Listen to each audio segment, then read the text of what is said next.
এবং যদি আপনি কাজা আদায় করেন তাহলে তখন সুন্নত সহ পড়বেন নাকি সুন্নত বাদে শুধু ফরজ নামাজ পড়বেন? এই প্রশ্নটা আমাদেরকে সবচাইতে বেশি করা হয়।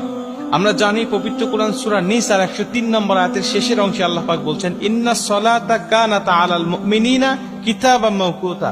আমি আল্লাহ তোমাদেরকে নির্দিষ্ট সময়েই নামাজকে ফরজ করেছি। নামাজ নির্দিষ্ট সময়ে ফরজ, কিন্তু আপনি নির্দিষ্ট সময় যদি না পড়তে পারেন কোনো জরুরতের ক্ষেত্রে, তাহলে আপনি কি করবেন?